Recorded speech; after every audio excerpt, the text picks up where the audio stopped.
ಲೋಕಸಮರದ ಹೊತ್ನಲ್ಲಿ ಪ್ರಜ್ವಲ್ ರೇವಣ್ಣ ಅವರ ಪೆನ್ಡ್ರೈವ್ ಪ್ರಕರಣ ಸುನಾಮಿಯನ್ನೇ ಹೆಬ್ಬಿಸಿದೆ. DK brothers ಮತ್ತು ಎಚ್ಡಿಕೆ ನಡುವಣ ವಾಕ್ಸಮರ ದಿನದಿಂದ ದಿನಕ್ಕೆ ಹೆಚ್ಚಾಗ್ತಾ ಹೋಗ್ತಾ ಇದೆ. ರಾಜಕೀಯ ನಾಯಕರ ಕಿತ್ತಾಟಕ್ಕೆ ವೇದಿಕೆ ಆಗ್ತಾ ಇದೆ ಪೆನ್ ಡ್ರೈವ್ ಪುರಾಣ.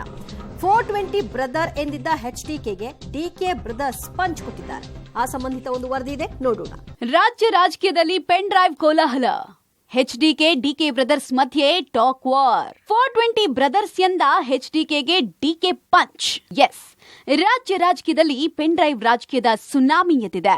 ಒಂದು ಕಡೆ ಪ್ರಕರಣದ ಬಗ್ಗೆ ಎಸ್ಐಟಿ ತನಿಖೆ ನಡೆಸ್ತಾ ಇದ್ರೆ, ಇನ್ನೊಂದು ಕಡೆ ಮಾಜಿ ಮುಖ್ಯಮಂತ್ರಿ ಕುಮಾರಸ್ವಾಮಿ ಹಾಗೂ ಡಿಕೆ ಬ್ರದರ್ಸ್ ಮಧ್ಯೆ ಕಿತ್ತಾಟ ಜೋರಾಗಿದೆ.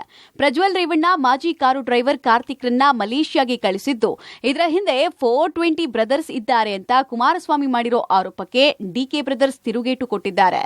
ಕುಮಾರಸ್ವಾಮಿನೇ ಬಿಟ್ಟಿರಬಹುದು ಅಂತ ಹೇಳಿ 420 ಹೇಳೋರಲ್ಲ, ಎಲ್ಲವನೇ ಅವನು ಕಾರ್ತಿಕ್ ಯಾರು ಕಳಿಸಿರೋದು, ಅವನು ಎಲ್ಲಿಂದ ವಿಡಿಯೋ ಮಾಡಿ ಬಿಟ್ಟವನು ಇಲ್ಲಿಗೆ, ಯಾತಿಗೆ ತರಾತುರಿ ವಿಡಿಯೋ ಮಾಡಿ ನಿಮ್ಮ ಚಾನಲ್ಗಳಿಗೆ ಕೊಟ್ಟರು, ಯಾರು ಕೊಟ್ಟವರು?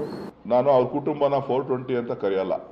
ಮಾಜಿ ಪ್ರಧಾನಮಂತ್ರಿಗಳ ಕುಟುಂಬವನ್ನ ನಾನು 420 ಅಂತ ಕರೆಯಲ್ಲ. ಯಾಕೆಂದ್ರೆ ಅವ್ರ ಅಭಿಮಾನಿಗಳಿಗೆ ಬೇಜಾರಾಗುತ್ತೆ. ಆದ್ರೆ ಈ ಕುಟುಂಬವನ್ನ ಇಡೀ ಪ್ರಪಂಚ ಕೊಂಡಾಡ್ತಾ ಇದೆ, ಹೊಗಳ್ತಾ ಇದೆ. ಈ ರಾಜ್ಯದ ಜನ ಹೊಗಳ್ತಾ ಇದ್ದಾರೆ. ಈ ಕುಟುಂಬದ ಆಸ್ತಿ ಪೆನ್ ಡ್ರೈವ್ ಆಸ್ತಿ. ತೆನೆ ಹೊತ್ತ ಮಹಿಳೆ ಪೆನ್ ಡ್ರೈವ್ ಅನ್ನ ಹೊರಬೇಕಾದಂತಹ ಪರಿಸ್ಥಿತಿ ನಿರ್ಮಾಣ ಆಗಿದೆ ಅಂತ ಹೇಳಿ ಇಡೀ ದೇಶದ ಜನ ಹಾಡಿ ಹೊಗಳ್ತಾ ಇದ್ದಾರೆ.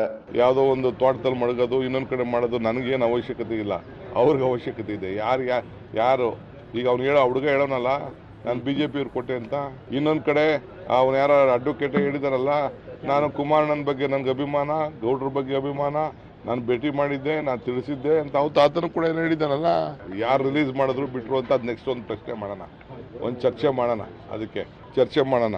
ಎಲ್ಲ ಸವಾಲಿಗೂ ಅದಕ್ಕೆ ಸಿದ್ಧನಾಗಿದ್ದೀನಿ. ಮಲೇಷ್ಯಾಗೆ ಕಳಿಸೋಕೆ ನನಗೆ ತಲೆ ಕೆಟ್ಟಿದ್ಯಾ? ಒಳಗೊಳಗೆ ಹುನ್ನಾರ ಮಾಡಲ್ಲ, ಏನಿದ್ರು ರೋಡ್ ಫೈಟ್. ಎಚ್ಡಿಕೆ ಹೇಳಿಕೆಗೆ ಡಿಕೆಶಿ ತಿರುಗೇಟು. ಪ್ರಜ್ವಲ್ ಮಾಜಿ ಡ್ರೈವರ್ ಕಾರ್ತಿಕ್ ನನ್ನ ಮಲೇಷ್ಯಾಗೆ ಕಳಿಸಿದ್ಯಾರು? ಕಾರ್ತಿಕ್ ಹೇಳಿಕೆ ತರಾತುರಿಯಲ್ಲಿ ವಿಡಿಯೋ ಬಿಡುಗಡೆ ಮಾಡಿದ್ಯಾಕೆ? ಕಾರ್ತಿಕ್ ವಿಡಿಯೋ ಬಿಡುಗಡೆಯನ್ನ ತರಾತುರಿಯಲ್ಲಿ ಬಿಟ್ಟಿದ್ಯಾಕೆ? ಹೀಗಂತ ಕುಮಾರಸ್ವಾಮಿ ಕೇಳಿರೋ ಪ್ರಶ್ನೆಗಳಿಗೆ ಡಿಕೆ ಬ್ರದರ್ಸ್ ಉತ್ತರ ಕೊಟ್ಟಿದ್ದಾರೆ. ನಾನು ಒಳಗೊಳಗೆ ಹುನ್ನಾರ ಮಾಡಲ್ಲ, ಏನಿದ್ರು ನನ್ನದು ರೋಡ್ ಫೈಟ್ ಅಂತ ಡಿಕೆಶಿ ಹೇಳಿದ್ದಾರೆ. ಮತ್ತೊಂದ್ ಕಡೆ ಅವರ ಮನಸ್ಸಿಗೆ ಬೇಕಾದ್ರೆ ನಮ್ಮನ್ನ ಬೈದ್ಕೊಳ್ಳಿ, ಹಾಸನದ ಹೆಣ್ಣು ಮಕ್ಕಳಿಗೆ ಕುಮಾರಣ್ಣ ನ್ಯಾಯ ಕೊಡಿಸ್ಲಿ ಅಂತ ಡಿಕೆ ಸುರೇಶ್ ಕಾಲೆಳ್ತಿದ್ದಾರೆ. ಎಲ್ಲವನೇ ಅವನು ಕಾರ್ತಿಕ್ ಯಾರು ಕಳಿಸಿರೋದು, ಅವನು ಎಲ್ಲಿಂದ ವಿಡಿಯೋ ಮಾಡಿ ಬಿಟ್ಟವನು ಇಲ್ಲಿಗೆ, ಯಾತಿಗೆ ತರಾತುರಿ ವಿಡಿಯೋ ಮಾಡಿ ನಿಮ್ಮ ಚಾನಲ್ಗಳಿಗೆ ಕೊಟ್ಟರು, ಯಾರು ಕೊಟ್ಟವರು? ಮಲೇಷ್ಯಾದಲ್ಲಿದ್ದಾನೆ, ಯಾರು ಕಳಿಸಿರೋದು ಮಲೇಷ್ಯಾಗೆ? ಒಂದು ಹೌದಾ? ನಮ್ಮ ಬ್ರದರ್ ಹೇಳಿದ್ರಾ? ಅಚ್ಚಾ. ಈಗ ನಮ್ಮ ಬ್ರದರ್ ಹೇಳಿದಾದ್ಮೇಲೆ ನಮ್ಮ ಬ್ರದರ್ಗೆಲ್ಲ ಇನ್ಫಾರ್ಮೇಶನ್ ಗೊತ್ತಿರ್ಬೇಕಲ್ಲ. ಅಲ್ಲಿ ಸೆಂಟ್ರಲ್ ಇಂದ ತಗೊಳ್ಳಿ, ಯಾರು ಕಳ್ಸವ್ರೆ, ಯಾರು ಮಾಡವ್ರೆ, ಏನು ಎತ್ತ ಅಂತ. ಏನ್ ನನಗೇನು ತಲೆಕೆಟ್ಟಿದ್ಯಾ? ನನಗೆ ರೋಡಲ್ಲಿ ಫೈಟ್ ಮಾಡ್ತೀನಿ ನಾನು. ಕುಮಾರಸ್ವಾಮಿಗೆ ಏನೇನು ಮಾಹಿತಿ ಇರ್ತದೋ ನನಗೆ ಗೊತ್ತಿಲ್ಲ. ಕುಮಾರಸ್ವಾಮಿ ಇಂಟರ್ನ್ಯಾಷನಲ್ ಇದನ್ನ ಏಜೆನ್ಸಿ ಇಟ್ಕೊಂಡಿದ್ದಾರೆ. ಸೊ ಅವ್ರಿಗೆಲ್ಲ ಮಾಹಿತಿನೂ ಗೊತ್ತಿರ್ತದೆ. ನನಗೆ ಅದ್ರ ಬಗ್ಗೆ ಮಾಹಿತಿ ಗೊತ್ತಿಲ್ಲ. ಅವ್ರು ಏನೇನೋ ಹೇಳ್ತಾ ಇರ್ತಾರೆ, ಯಾರಿಗೆ ಗೊತ್ತಿದೆ? ಇಶ್ಯೂನ ಡೈವರ್ಟ್ ಮಾಡೋದಕ್ಕೋಸ್ಕರ ಬೇರೆಯವ್ರನ್ನ ಕರೆತರುವಂತ ಪ್ರಯತ್ನ ಮಾಡ್ತಾರೆ. ಅವ್ರು ಹೇಳ್ಬೇಕಾಗಿರೋದು ಹಾಸನದ ಜಿಲ್ಲೆ ಹೆಣ್ಣು ಮಕ್ಕಳ ಮಾನ ರಕ್ಷಣೆಗೆ ಏನ್ ಮಾಡಬೇಕು ಅಂತೇಳಿ. ಕೆಣಕಿರೋರು ಯಾರಂತೆ? ನಾವೇನು ಕೆಣಕ್ಲಿಲ್ವಲ್ಲ. ಅವ್ರ ಅಲಯನ್ಸ್ ಪಾರ್ಟ್ನರ್ ಕೆಣಕಿರೋದು, ನಮ್ಮ ಮೇಲೆ ಆಗ್ತಿರ್ತಾರೆ. ಅವ್ರ ಅಲಯನ್ಸ್ ಪಾರ್ಟ್ನರ್ ಇಂದ ಬಿಡುಗಡೆ ಆಗಿರೋದು, ಅಲಯನ್ಸ್ ಪಾರ್ಟ್ನರ್ಗಳು ಬಿಡುಗಡೆ ಮಾಡಿರುವಂಥದ್ದು. ಅದ್ರ ಬಗ್ಗೆ ಅವ್ರು ಚರ್ಚೆ ಮಾಡ್ಕೊಳ್ಳಿ. ಅವ್ರ ಹತ್ರ ಮಾತಾಡಕ್ಕೆ ಶಕ್ತಿ ಇಲ್ಲ, ನಮ್ಮ ಮೇಲೆ ಮಾತಾಡ್ತಾರೆ. ಯಾರನ್ನ ಯಾರು ಕೆಣಕಿದ್ರೆ ಸಂಕಷ್ಟ, ನೀನಾ ನಾವ ಬಿಗ್ ಫೈಟ್. ನನ್ನನ್ನ ಕೆಣಕಿದ್ರೆ ಅಷ್ಟು ಸುಲಭವಲ್ಲ ಅಂತ ಕುಮಾರಸ್ವಾಮಿ ಮಾಡಿರೋ ವಾರ್ನಿಂಗು ಕೂಡ ಉತ್ತರ ಕೊಟ್ಟಿದ್ದಾರೆ. ಮೊದಲು ಸಂತ್ರಸ್ತೆಯರಿಗೆ ನ್ಯಾಯ ಕೊಡಿಸ್ಲಿ, ಆಮೇಲೆ ಉಳಿದಿದ್ದು ಮಾತಾಡ್ಲಿ ಅಂತ ಡಿಕೆ ಬ್ರದರ್ಸ್ ತಿರುಗೇಟು ಕೊಟ್ಟಿದ್ದಾರೆ.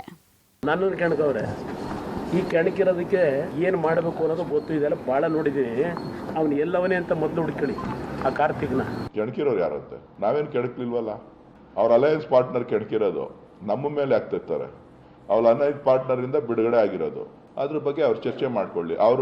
ಅವ್ರ ಹತ್ರ ಮಾತಾಡಕ್ಕೆ ಶಕ್ತಿ ಇಲ್ಲ, ನಮ್ಮ ಮೇಲೆ ಮಾತಾಡ್ತಾರೆ. ವಿಚಾರವನ್ನ ಡೈವರ್ಟ್ ಮಾಡೋ ಅಂಥದ್ರಲ್ಲಿ ಕುಮಾರಸ್ವಾಮಿ ಅವ್ರು ಎತ್ತಿದ ಕೈ. ಸುಳ್ಳಿಗೆ ಮತ್ತೊಂದು ಹೆಸರು, ಮಾಜಿ ಪ್ರಧಾನಮಂತ್ರಿಗಳು ಪ್ರತಿಯೊಂದು ಹಂತದಲ್ಲೂ ಕೂಡ ಸಣ್ಣ ವಿಚಾರಕ್ಕೆ ಮಾಧ್ಯಮಗಳನ್ನ ಕರೆದು ಪತ್ರಿಕೆಗಳ ಹೇಳಿಕೆಗಳನ್ನ ಬಿಡುಗಡೆ ಮಾಡಿ ಪಿಟಿಷನ್ಸ್ಗಳನ್ನ ಬರೀತಾರಲ್ಲ, ಅವರು ಇದಕ್ಕೆ ಹೇಳಿಕೆಯನ್ನ ಕೊಡಬೇಕಾಗ್ತದೆ. ಅಶೋಕ ಈಗ ಕಾನ್ಸ್ಟಿಟ್ಯೂಷನ್ ಪೋಸ್ಟ್ ಇಟ್ಕೊಂಡಿದ್ದಾರೆ. ಆ ಕಾನ್ಸ್ಟಿಟ್ಯೂಷನ್ ಪೋಸ್ಟ್ ಏನ್ ಗೌರವ ಕೊಡಬೇಕು ಆ ಗೌರವ ಕೊಡ್ಲಿ. ವಿರೋಧ ಪಕ್ಷದ ನಾಯಕಾಗಿ ಒಬ್ಬ ಬಿಜೆಪಿ ಮಾತಾಡ್ತಾ ಇಲ್ಲ. ಏನ್ ಹರಿಹ ಆಯ್ತಾ ಇದ್ರು. ಯಾಕೆ ಏನಾಯ್ತು ಅವ್ರಿಗೆ? ಜನ ಕರ್ಕೊಂಡು ಹೋಗ್ಬೇಕು, ಶೋಭಕನ್ ಕರ್ಕೊಂಡು ಹೋಗ್ಬೇಕು, ಆ CT ರವಿ ಕರ್ಕೊಂಡು ಹೋಗ್ಬೇಕು, ಆ ಸುನೀಲ್ ಕರ್ಕೊಂಡು ಹೋಗ್ಬೇಕು. ಅವರೆಲ್ಲ ಅವ್ರ ಪಾರ್ಟಿ ಲೀಡರ್ಗಳು ಯಾರ್ಯಾರು ಇದ್ದಾರೆ ಎಲ್ಲ ನೋಡ್ಕೊಂಡವ್ರಲ್ಲ ಫೋಟೋಗಳನ್ನ, ಅವ್ರಿಗೆಲ್ಲ ಹೋಗಿ ಧೈರ್ಯ ತುಂಬುವಂತ ಕೆಲಸ ಮಾಡಬೇಕು. ಕುಮಾರಸ್ವಾಮಿನೂ ಮಾಡಲಿ ಅಂತ ಹೇಳ್ತಾ ಇದ್ದೀನಿ. ದೇವೇಗೌಡರು ಹೋಗ್ಬೇಕು. ನಮಗೆ ಹೆಣ್ಮಕ್ಳ ಬಗ್ಗೆ ಗೌರವ ಇದೆ ಅಂತ ಹೇಳ್ತಾರಲ್ಲ, ಅವರೆಲ್ಲ ಫೋಟೋಗ್ರಾಫ್ಸ್ ಎಲ್ಲ ಅವರ ಕಾರ್ಯಕರ್ತರು ಮತ್ತೊಂದಿರಲ್ಲ, ಅವರೆಲ್ಲ ಹೋಗಿ ಭೇಟಿ ಮಾಡಲಿ. ಯಾಕೆ ಭೇಟಿ ಮಾಡ್ತಾ ಇಲ್ಲ? ಒಟ್ನಲ್ಲಿ ಪ್ರಜ್ವಲ್ ರೇವಣ್ಣ ಪೆನ್ ಡ್ರೈವ್ ಕೇಸ್ನಲ್ಲಿ ಈಗ ರಾಜಕೀಯ ಕಿತ್ತಾಟಕ್ಕೂ ಕೂಡ ಕಾರಣ ಆಗ್ತಾ ಇದ್ದು, ಡಿಕೆ ಹಾಗೂ HDK ಮಧ್ಯೆ ಪರಸ್ಪರ ವಾಕ್ಸಮರ ಮುಂದುವರೆದಿದೆ. ಇದು ಯಾವ ಹಂತ ತಲುಪುತ್ತೋ ಕಾದ್ ನೋಡಬೇಕಾಗಿದೆ. News desk public TV.